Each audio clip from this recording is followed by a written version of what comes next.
Nagaraj sir, Nagaraj sir. நான் அந்த ஒரு 4 லைன் மட்டும் படிக்கிறேன். அந்த தீர்ப்புடைய சாராம்சம்.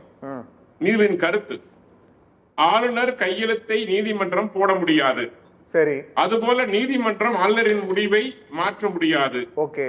ஆனால் மசோதாக்களை காரணமின்றி முடக்கக்கூடாது என்று நீதிமன்றம் கருதுகிறது. அதுவும் படிச்சிடறேன். ஆமா. ஆளுநரை ஒரு நியாயமான காலவர முறையை கடைபிடிக்க வேண்டும் என்று நீதிமன்றங்கள் கேட்டுக் கொள்ளலாம்.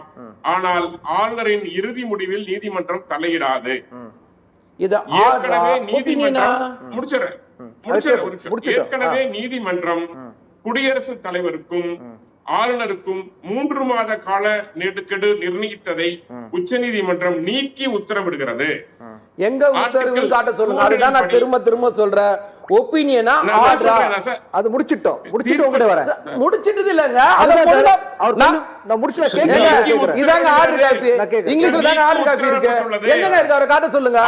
அவர் வசதிக்கு ஏத்த மாதிரி டிரான்ஸ்லேட் பண்ணல ஏத்துக்க முடியாது. நான் தெளிவா தான கேக்குறேன். ஆர்டிகல் சார் தெளிவான வார்த்தை. Opinion of the court. அவர் முடிச்சிட்டு இது எங்கங்க ஆர்டர்னு இருக்கு? அதுதான் நான் கேக்குறேன் சார். நீங்க கேளுங்க. ஒரு டைம் நான் கேக்குறேன். சொல்லுங்க சார், கண்டினியூ பண்ணுங்க சார். நாகராஜ் சார். ஆர்டிகல் 200 படி மாநில ஆளுநருக்கும் அல்லது குடியரசுத் தலைவருக்கும் மசோதாக்களை நிறைவேற்ற வேண்டிய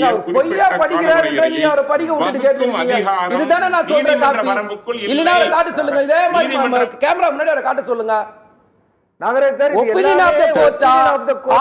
சார், இது எதுவுமே உத்தரவு கிடையாது.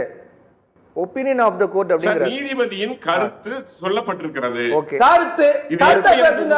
இல்ல சார், ஒரு உச்ச நீதிமன்ற கருத்து அவர் சொல்றாரு சார். ஒரு நிமிஷம் இருங்க. அரசியலமைப்பு சாசன சட்டம் குறித்த கருத்தை வெளியிட்டு இருக்காரு. நீங்க வந்து எப்படி ஒரு உச்ச நீதிமன்ற நீதிபதியை இது தீர்ப்பா கொடுங்கறத அவர் சொன்ன கருத்தை நீ வெளியிட்டு இருக்கிறது. அதுதான் அவர் கருத்தா பதிவு பண்ணிருக்காரு. அப்புறம் அவர் கருத்துக்கும் நீதிமன்ற உத்தரவுக்கு ஏதாவது மாற்றம் இருக்குமா எனக்கு தெரியல. இந்த கருத்து அந்த உத்தரவில் எதுவும் தாக்கத்தை ஏற்படுத்தும் அப்படிங்கறது பார்க்கணும். பேசும் நாகராஜ் சுருக்கமா, ஒரே வரியில சுருக்கமா சார், நேரம் இல்ல சார். ரொம்ப சுருக்க சார். ஒப்புதல் அளிக்கலாம், மறுபரிசீலனை செய்ய காரணத்துடன் நிறுத்தி வைக்கலாம், ஜனாதிபதிக்கு அனுப்பலாம். இதுதான் சார் சட்டம்.